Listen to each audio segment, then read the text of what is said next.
కుక్క టీవీ. తెలివి తక్కువ గుర్రం.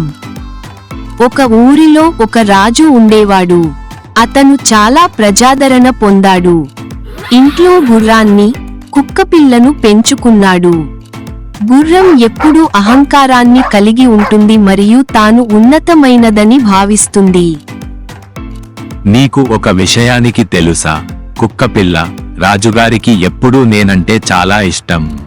రాజు ఎక్కడికి వెళ్ళినా నన్ను అతనితో తీసుకెళ్ళండి. నేను నీకంటే సమర్థుడను. ఇక నుండి మీరు నన్ను గౌరవించాలి. అలా అనకండి, మీరు మాలాంటి పెంపుడు జంతువు. అక్కడ చూడు, రాజు నా కోసమే రుచికరమైన భోజనం తెస్తున్నాడు. నీకంటే నేను అతనికి ఎంత ముఖ్యమో చూశావా? ఇది తినండి. మరి కొద్దిసేపట్లో సిటీకి వెళ్ళి తిని రెడీ అయిపోవాలి.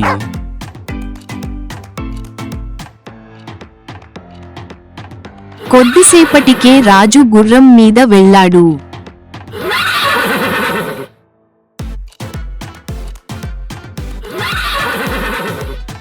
దారిలో రాజుకు ప్రజలు ఘనస్వాగతం పలికారు. ఇది చూసిన గుర్రం తనకు ప్రజలు గౌరవం ఇస్తున్నారని గర్వంగా భావించింది. రాజు ఇంటికి వెళ్లే మార్గంలో గుర్రం నెమ్మదిగా వెళ్ళింది. రాజు తన కాలితో గుర్రాన్ని తట్టాడు. గర్వించే గుర్రం. ఈ ఊరి ప్రజలు నాకు ఎంత గౌరవం ఇస్తున్నారు. కాని ఈ రాజు నన్ను తన్నాడు. అతన్ని తీయడమే పెద్ద విషయానికి. ఇప్పుడు ఏం చేస్తున్నాడో చూడండి. ఇలా ఆలోచిస్తూ గుర్రం దూసుకెళ్లి రాజును పడగొట్టింది. అయ్యో, ఈ గుర్రానికి ఏమైంది? నన్ను రక్షించు. శబ్దం విన్న పట్టణ ప్రజలు గుర్రాన్ని తరిమేశారు. ఈ కథ నుండి మనం నేర్చుకునేది ఏమిటంటే, ఎట్టి పరిస్థితుల్లోనూ మన గురించి మనం గర్వపడకూడదు.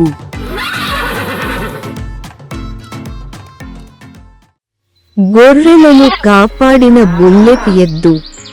ఒక గ్రామంలో ఒక చిన్న ఇంట్లో వృద్ధ అమ్మమ్మ మరియు ఆమె మనవడు వరుణ్ ఉండేవారు. ఇంట్లో వారు కొన్ని మేకలను పెంచుకునేవారు. వరుణ్, ఈరోజు మీరు మేకలను మేపండి. సరే, నేను వస్తున్నాను. వరుణుడు మేకలు మేపేందుకు వెళ్ళాడు. ఆ తరువాత అరుణ్, బుల్లెట్ ఎదురుగా వచ్చారు. ఈ గొర్రెలను మేపడానికి నువ్వు ఒక్కడివేనా? అవును సోదరా, అక్కడ పులి సంచారం ఉందని చెప్పకుండా జాగ్రత్త పడండి. సరే.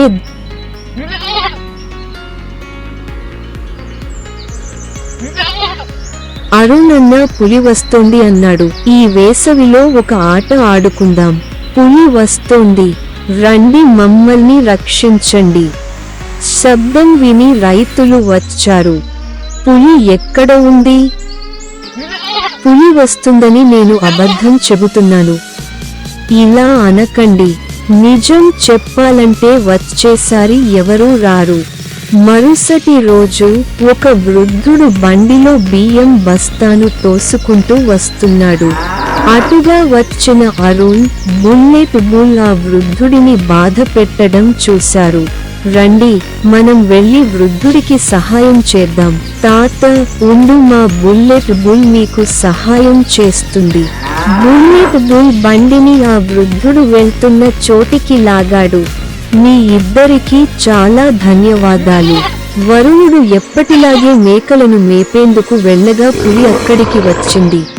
అయ్యో, పులి వస్తోంది. ఈ అబ్బాయికి అదే ఆట. పని చేయండి. సాయం చేయడానికి ఎవరూ రాలేదు. అప్పుడు బాలుడి శబ్దం విని అరుణ్, బుల్లెట్ అక్కడికి వచ్చింది. బుల్లెట్ పులిని తరిమి కొట్టింది. మీ ఇద్దరికీ చాలా ధన్యవాదాలు. ఇంతకు ముందు పులి వస్తుందని అబద్ధం చెప్పాను. వాళ్ళు సహాయం చేయడానికి వచ్చారు, కానీ ఇప్పుడు నేను నిజం చెప్పాను మరియు నాకు సహాయం చేయడానికి ఎవరూ రాలేదు.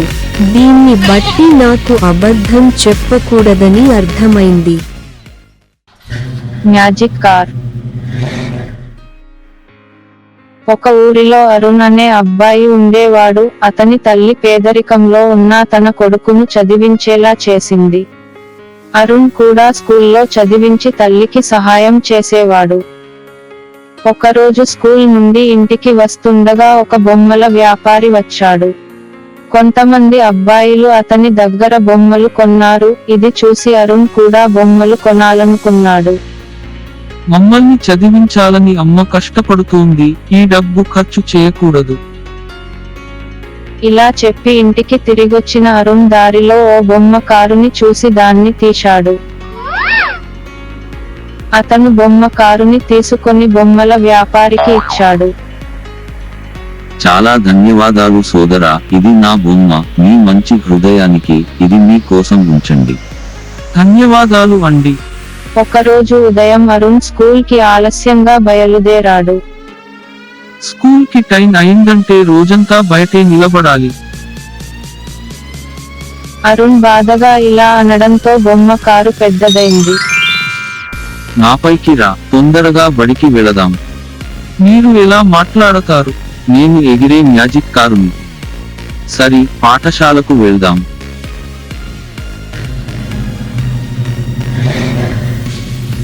ఆ మాయా కారు అరుణను పాఠశాలకు తొందరగా తీసుకొచ్చింది. ఇలాగే కొన్ని రోజులు గడిచాయి. ఒకరోజు ఆ ఊరిలో ఒక అమ్మమ్మ అనారోగ్యం పాలైంది. మా ఊరిలో హాస్పిటల్ లేదు, సిటీకి వెళ్ళాలి. చూస్తున్న అరుణ్ దగ్గరికి వెళ్ళాడు. రా అమ్మమ్మ, నా దగ్గర ఒక మాయా ఎగిరే కారు ఉంది, నేను నిన్ను హాస్పిటల్ కి తీసుకెళ్తాను.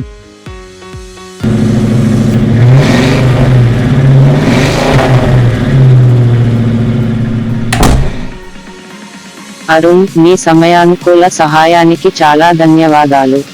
ఆ మాయా కారు సాయంతో ఆ ఊరి ప్రజలకు సాయం చేసేవాడు. ఇది విన్న గ్రామ పెద్ద అరుణ్ మంచి కోసం పేదరికం నుండి అరుణ్ కుటుంబానికి సహాయం చేశాడు. తరువాత అరుణ్ మరియు అతని తల్లి పేదరికం లేకుండా సంతోషంగా జీవిస్తున్నారు. ఈ కథ ద్వారా మనం నేర్చుకునేది ఏమిటంటే, మనం ఇతరులకు మనం చేయగలిగిన సహాయం చేస్తే మనకు సహాయం చేయబడుతుంది. అల్లరి అబ్బాయి మరియు కుక్కపిల్ల. ఒకరోజు సోనియా, వరుణ్ మరియు టామీ కుక్కపిల్ల ఆడుకుంటున్నారు. అప్పుడు వరుణుడు అరటిపండు తిని చర్మాన్ని కిందకు విసిరేశాడు. కుక్కపిల్ల అరటిపండు తొక్క మీద జారిపోయింది. వరుణ్, అరటిపండు తిన్న తర్వాత కింద పడేయవద్దు, నేను మీకు చాలా సమయం చెప్పాను. అవును అక్క, క్షమించండి, నేను మరచిపోయాను. అంతలో వరుణ్ తండ్రి అక్కడికి వచ్చాడు. వరుణ్ అంకుల్ గోలు కథ వింటే ఎప్పటికీ మర్చిపోలేరు. ఒకరోజు గోలు మామ బజారులో నడుస్తుంటే ఆకలిగా అనిపించి అరటిపండు కొని తిన్నది. పండు తొక్కను తిన్న తరువాత అతను దానిని వీధిలో విసిరాడు. ఆపై ఇంటికి నడవడం ప్రారంభించాడు. చర్మాన్ని గమనించకుండానే కుప్పకూలిపోయాడు. అతనికి వెన్ను ఎముక విరిగిపోయింది. అమ్మా అమ్మా అని అరిచారు. అయ్యో, నేను ఇక నుండి చర్మాన్ని చెత్తబుట్టలో వేస్తాను. వరుణ్, నీకు ఇప్పుడు అర్థమైందా? అవును అక్క. ఈ కథ నుండి మనం నేర్చుకునేది ఏమిటంటే, మన పిల్లలు చేసే చిన్న పొరపాటు ఇతరులపై పెద్ద ప్రభావం చూపుతుందని మనం చాలా జాగ్రత్తగా ఉండాలి. గాడిదకు సహాయం చేసిన కుక్కపిల్ల. మేటిపట్టి అనే గ్రామంలో చాకలి పనిచేసే ముత్తు అని జీవించేవాడు. అతను పెంచి ఆ గాడిదకి పనిచేసే రోజుల మటుకే ఆహారం ఇచ్చేవాడు. పక్కనింట్లో నివసించే అరుణ్ పెంచే కుక్కపిల్ల టామీ మరియు గాడిద స్నేహితులు.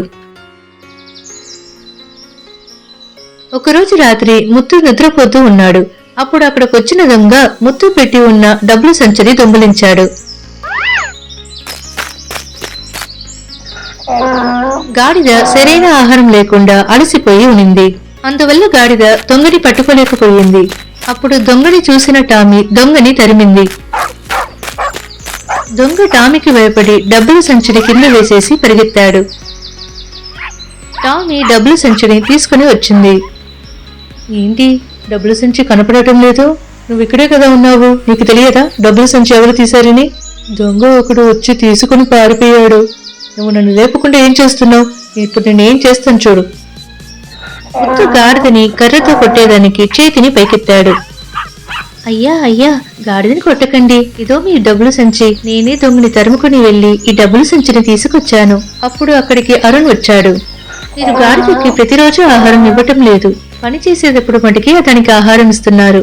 అది ఆహారం లేకుండా అలసిపోయి ఉన్నప్పుడు అది ఎలా దొంగని పట్టుకోగలుగుతుంది?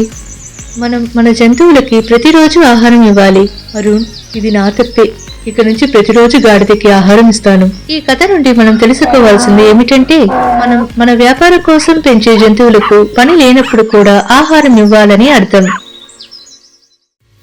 ఇడ్లీ అమ్మే అవ్వ పెంచిన జల్లికట్టు ఎద్దు కథ. అవన్యాపురం అనే గ్రామంలో ఒక అవ్వ నివసించి వచ్చింది. ఆమె జల్లికట్టు ఎద్దుని పెంచి వచ్చింది. అవ్వ ఇడ్లీ వ్యాపారం చేయడం వలన ఆ ఊరి ప్రజలు అవ్వను ఇడ్లీ అవ్వ అని పిలిచేవారు. ఏమ్రా, ఆకలిస్తుందా? ఉండు వస్తున్నా. ఇదిగో భోజనం.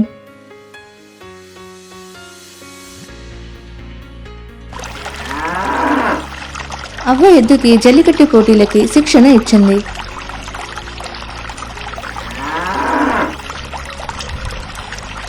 ఒకరోజు ఎద్దు జల్లికట్టు పోటీలో గెలిచి బహుమతిగా చాలా వంట పాత్రలను ఇంటికి తీసుకొచ్చింది. ఏంట్రా, ఈరోజు జల్లికట్టు పోటీలో ఈ పాత్రలు దొరికాయా? నాకు బాగా వయసు అయిపోయింది. ముందులాగా నేలపై పడుకుని లేయలేకపోతున్నాను. ఒక మంచం ఉంటే బాగుండేది. అవ్వకి మంచం అవసరం, ఎలా కొనాలి? ఇలా తలచిన ఎద్దు మరుసటి రోజు జల్లికట్టు పోటీలో కలుసుకొని మంచం బహుమతిగా పొందింది. మంచాన్ని ఆ ఊరికి చెందిన రాము, సోము ఇద్దరు ఎత్తుకొచ్చారు. రాము, సోము, నాకు మంచం కావాలని మీ దగ్గర చెప్పలేదే. అవ్వా, నీ ఎద్దు కరయ్యలో జరిగిన జల్లికట్టు పోటీలో పాల్గొని మంచం బహుమతిగా పొందింది. దాన్నే మేము తీసుకొచ్చాం. నాకు మంచం అవసరమని దాన్ని బహుమతిగా తెచ్చావు. నాకు పిల్లలు లేని లోపాన్ని పోగొట్టి నా బాధలన్నీ తీర్చావు. కొన్ని రోజుల తర్వాత అవ్వకి ఆరోగ్యం క్షీణించింది. ఏంటి, అవ్వ ఇంకా లేలేదు? అవ్వని ఎద్దు లేపింది, కానీ అవ్వ కదలకుండా పడుకొని ఉనింది. అవ్వకి ఒంట్లో బాగాలేదు అనుకుంటా, వెంటనే డాక్టర్ని పిలవాలి. ఇలా అనుకున్న ఎద్దు డాక్టర్ ఇంటికి వెళ్ళింది. ఏంటి, ఇడ్లీ అవ్వ ఎద్దు ఇక్కడికి వచ్చింది? ఆకలిస్తుందా? ఇదిగో ఈ పండుని తిను. ఎద్దు పండుని తినకుండా తలని తిప్పింది. పండు వద్దా?